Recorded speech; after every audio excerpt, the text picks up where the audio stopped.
Good evening.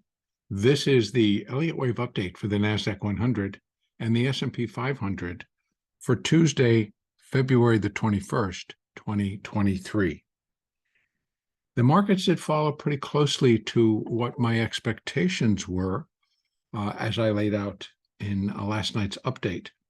Speaking of last night's update, I want to just add a little bit to that conversation, as I received several comments telling me that I was 100% wrong and that the failure doesn't exist and that my account was wrong with this labeling, showing the 5, the C, and the intermediate B, because the 5 did not take out the high of wave 3, so therefore it can't exist. I want to read in terms of what Elliott himself is talking about. Elliott used the word failure to describe a 5-wave pattern of movement in which the 5th impulse wave fails to move above the end of the 3rd. It usually can be verified by noting that the presumed 5th wave contains the necessary 5 subwaves, which this one does, and failures are not uncommon, especially in waves of small degree, which this one was. Failures give warning of underlying weakness or strength in the market and tell us more about the reality of stock market life than most of us care to hear. These are not my words, those are Elliott's words. So just when we think we have it all wrapped up in a neat Elliott package, along comes a failure to cut short our expected target. So failures do exist. Elliott allowed for them. Elliott spoke about them. Elliott gave us the emotional responses to them.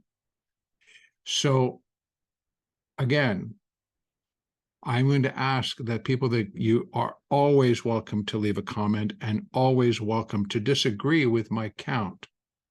But there has to be a level of civility and there has to be a level of conversation that needs to happen. Accusations and telling the world that I'm wrong is not appropriate. It's not what I'm looking for in the channel. So again, I'm just asking, you don't have to agree with me. But should you want to disagree and you want to write about it, tell me what your count is. Tell me what you think is going on. And then tell me why you believe it's going on. Then we have a conversation. And that's something that I do like to see within the channel. So picking up again here in the NASDAQ today. Thank you, by the way, for listening.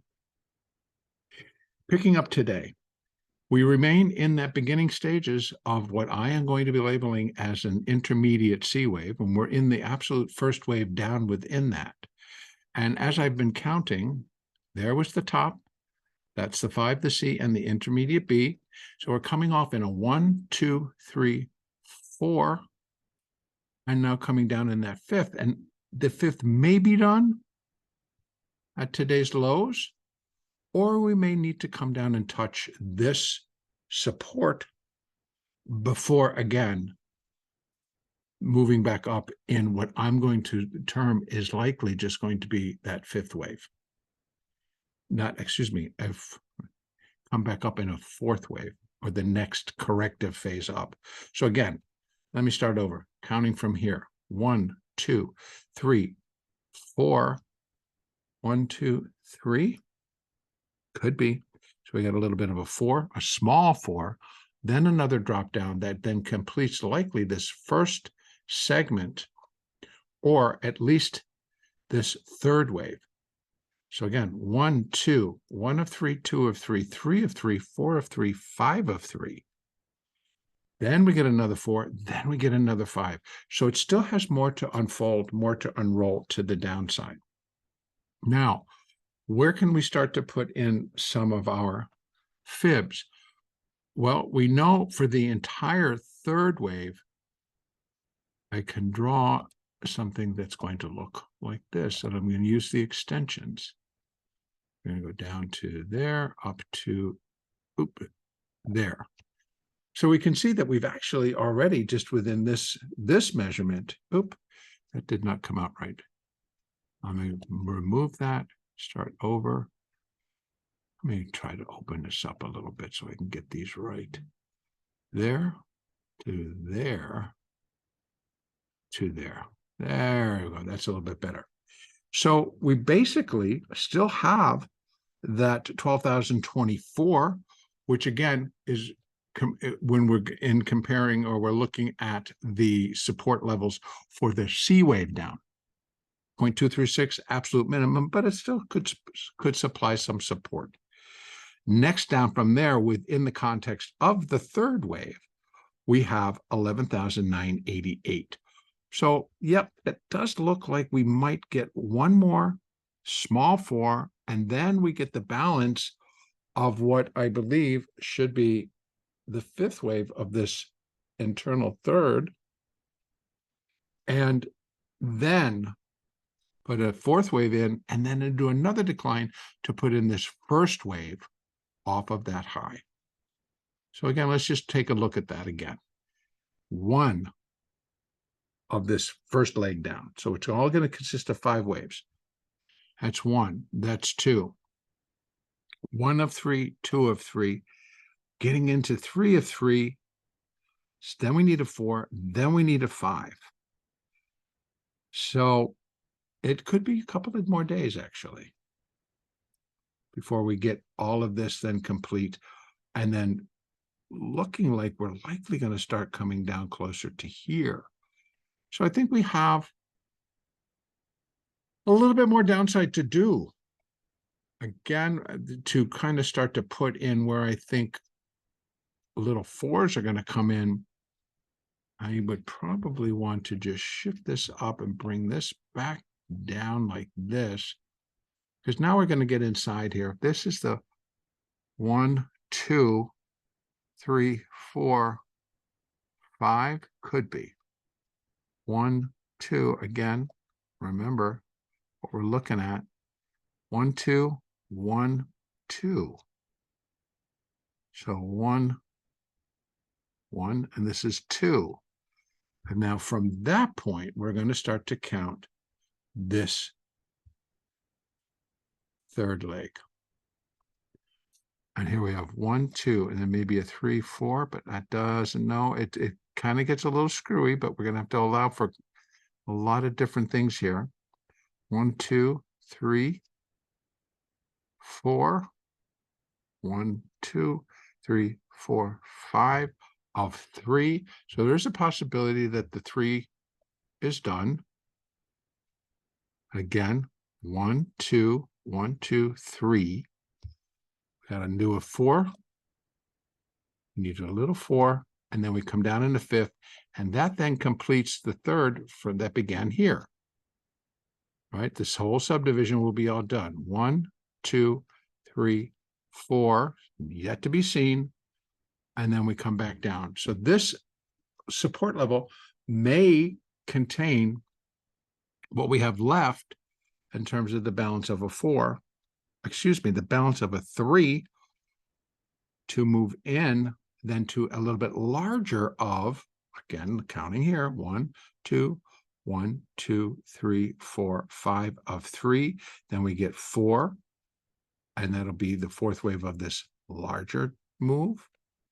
And then we get an additional 5th wave down to complete the first 5 down.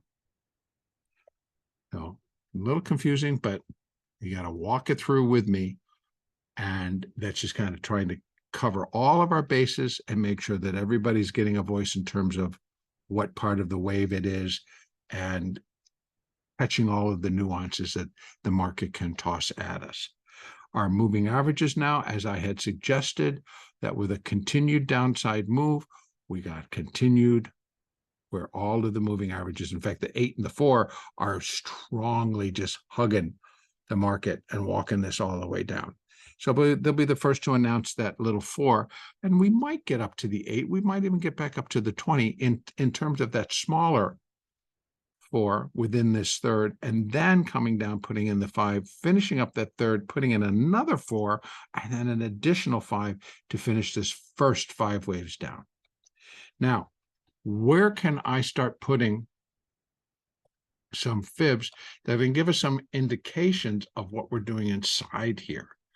Well, first one that I can do is I can come 1, 2, Yeah, I'm going to do there. This is just going to tell me where this little 4 or where this fifth should finish. And again, we still have 12,080.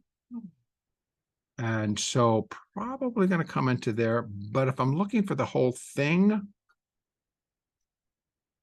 11,989 seems to be the number right there. And that's what I'm going to look for. And then we'll get that little bit larger of a 4. And then we still got that fifth. So where then can I be looking? Let's take that one off. And we're going to come down from, and this is where it's going to get sticky because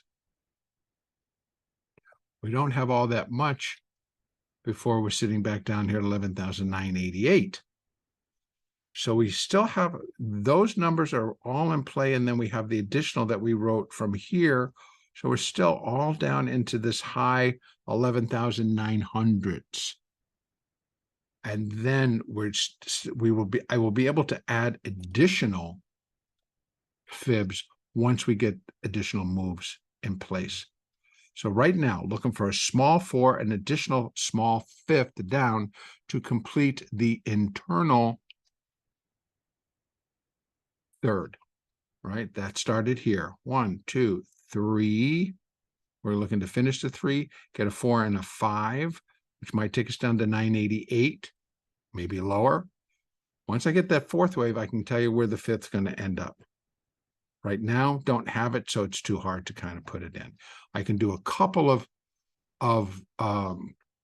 looks at, and that would be if that is the bottom, and then we're going to go back up to this level, let's say, and we're looking for a fifth wave that's going to bring us into 87 and then 950-ish. And that's saying that it only gets above, or it only gets back to 12,151 in this little fourth wave.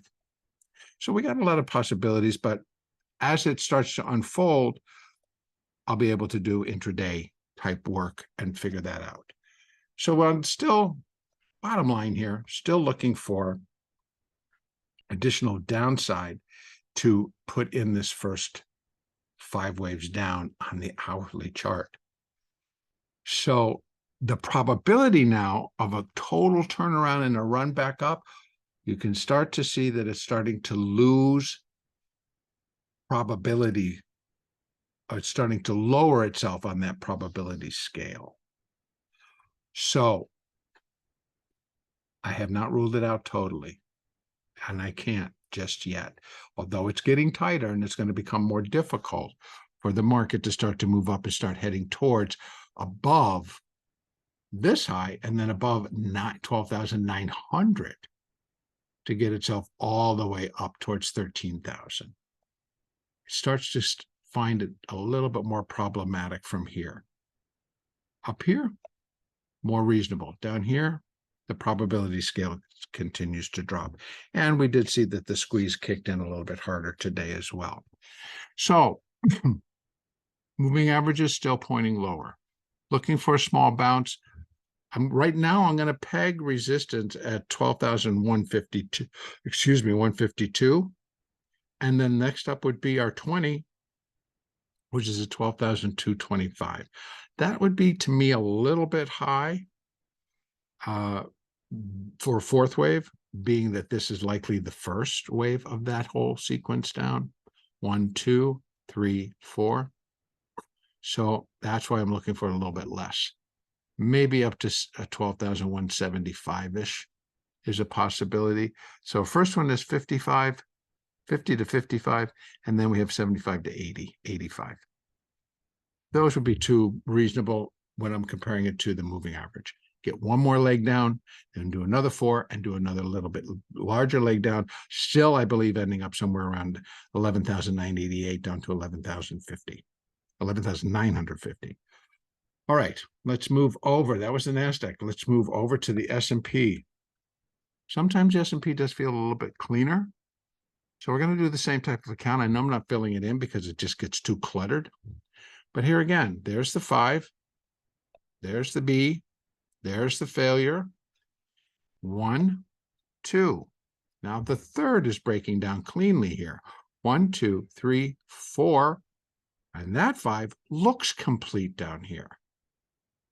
Now, initially, I had been talking yesterday that I felt that this wave down, this beginning of this wave down, had the potential and likely the power where it could get it down to 4,000, and it smacked it on the nose today. I was looking for it possibly to jump below 4,000, maybe get down to 39.91. But then you go over and you look at the SPX, and the SPX did close below 4,000 today. So what's that set us up for tomorrow? We might see a really gangbuster get back above 4,000 type move in the SPX, which here would drive us back above 40.20 and on upwards of 40.40 up to 40.65. Now, is that what I'm necessarily going to look for? Again, let's count it out, and we're going to find out where wave 1 is. This is 1, 2, and now we're still 1, 2, 3, 4, 5. What for? What's that first wave that it can't? That the fourth wave can't break? It's way over here. So 41.04 is going to be that fourth that cannot. Excuse me. It's going to be that first wave that the wave 4 cannot go over, cannot enter into the territory.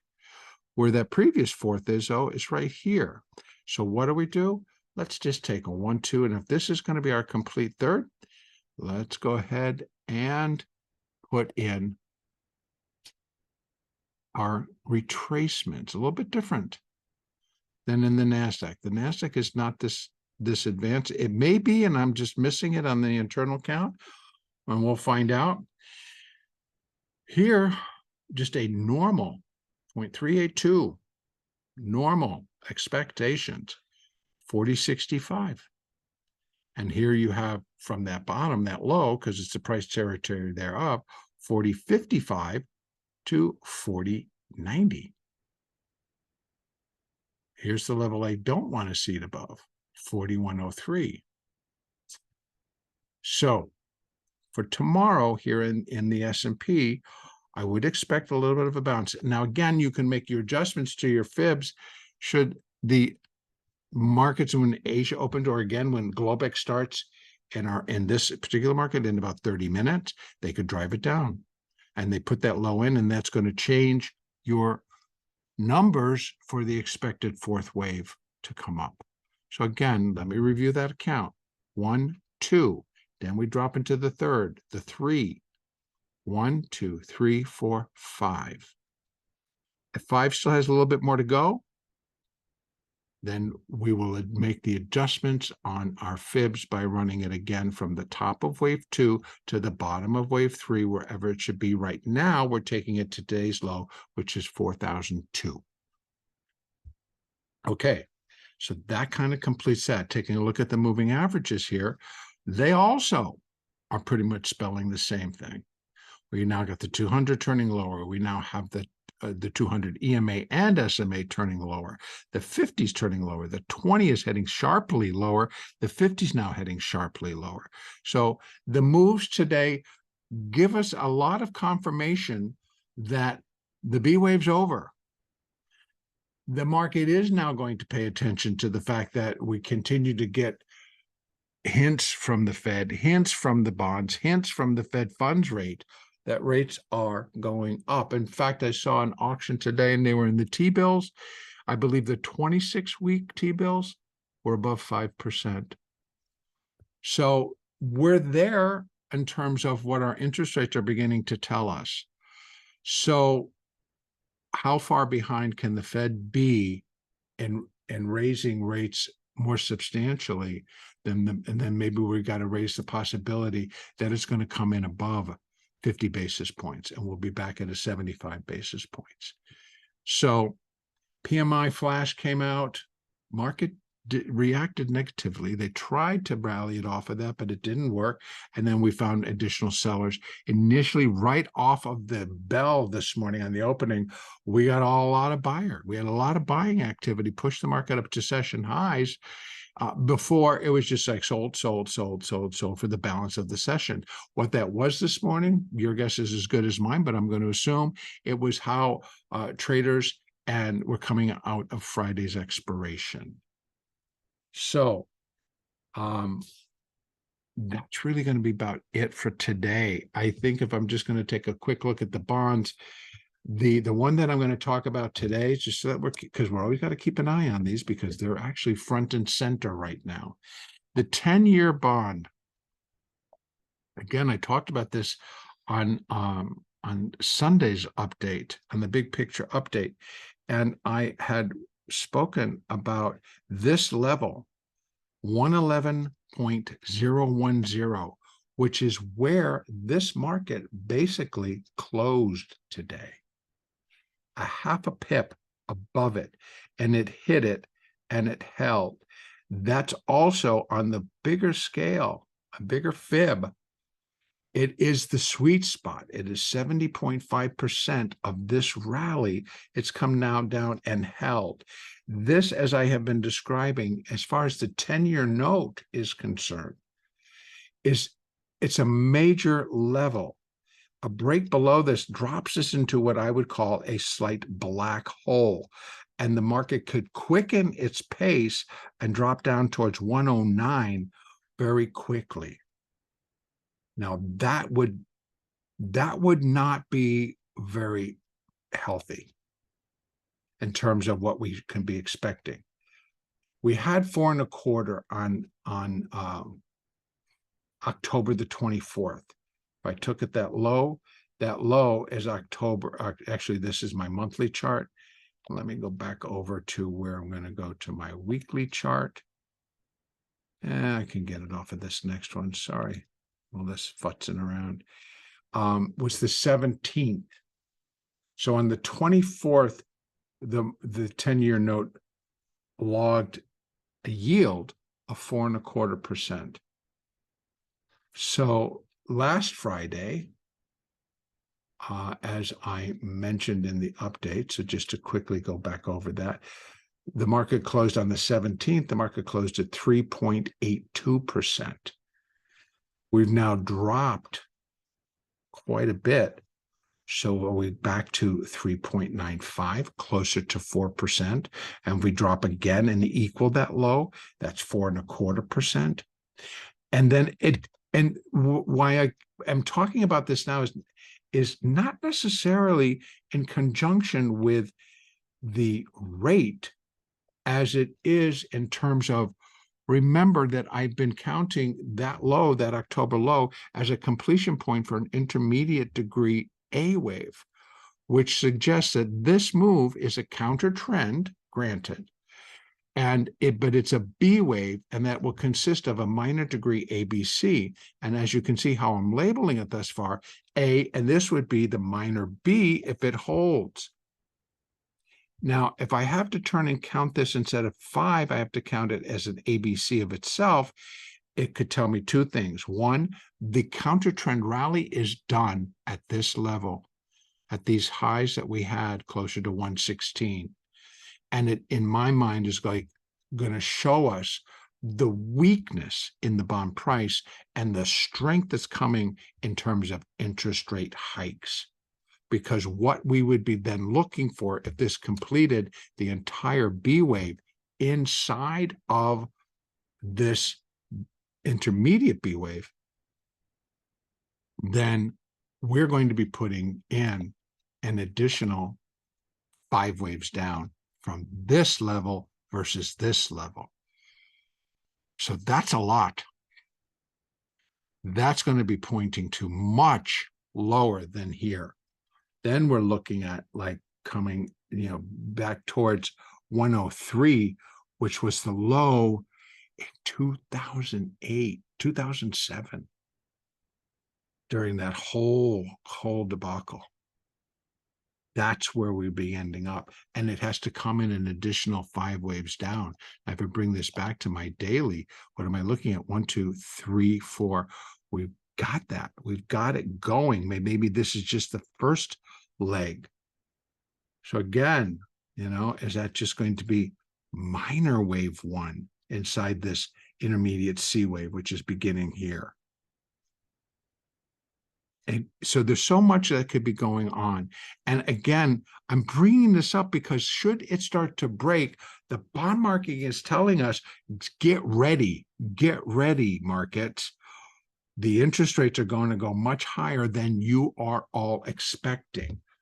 And I have to say, it is becoming more clear that if you're still going to walk into a narrative like, well, Fed's got to pivot, Fed's got to do this, inflation's dead, October lows are going to hold, you might want to rethink your analysis. You might want to rethink your position, because you better start taking a look at the other side so that the surprise, which really shouldn't be, since we're getting all the hints, is not going to upset your own individual apple cart. So that's why I'm going to talk about those bonds today, so that I can bring that in. That's at a major, to me, a major level that's going to dictate, in my view, the near-term picture. And what I mean by near term is taking us through the balance of the first quarter. So we're really just looking for what can we start to look for between now and the end of March, which will be the end of the first quarter. And if it is holding and we're going to start to turn higher, then I'm going to believe or feel that, okay, this count is correct, and it's a minor A, a minor B, and we're in a minor C wave, which should take us above 116, bring us back into this arena where everyone is more relaxed about interest rates, are feeling better about things, et cetera, et cetera. But right now, our markets are not really lining up to do that. So that's why I'm bringing it up now. We're keeping an eye on it. I'm going to continue to update it. The 30-year, again, also sits right above a level that isn't quite as severe as the 10-year, but you can see it broke, and it did break down below 124.11. Not by a whole lot today, but it did. Opens up the door for, let me open this up so I can see it. It opens up the door for 123.16 to 123.08. And again, we then have additional 122.12, 121.30. This is the 30-year bond. The 30-year bond down here was 4.40, I believe, down here. So close to 4.5. And now we're coming back. And if this holds true, A, B, and this turns into a C, you can see that I could maybe 1, 2, 3, 4, 5. Yep. But it's really kind of got to stop, and it's got to turn. So we've got to pay attention to what the bond market is telling us, because that, remember, top of the food chain, interest rates, treasuries, dollar or currency, corporate, retail. So we're still got to deal with, at the top, interest rates. What is this telling us about that sitting at the top? It has control of everything. That's why I am bringing it up again, and it's so serious, and that's why we dropped as heavily as we did. Because when that reality starts to set in, the only thing you're going to be able to do is to sell, because that is the appropriate thing in terms of what is the atmosphere, what's the condition of the market. Now, one thing, I'm going to do it again. I'm just going to go one more further, because really many things rally around our 10-year note.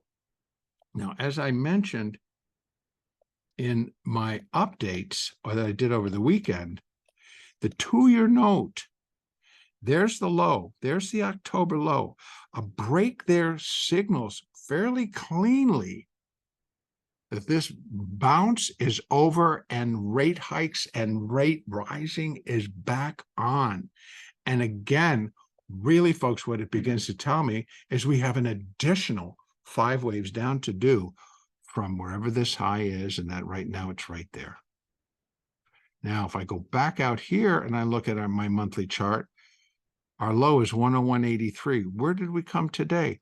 101.250.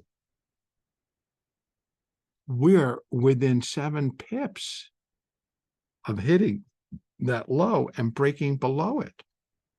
That's the 2-year note. The 2 and the 10, that's where they base the inversion on. The 2 and the 10.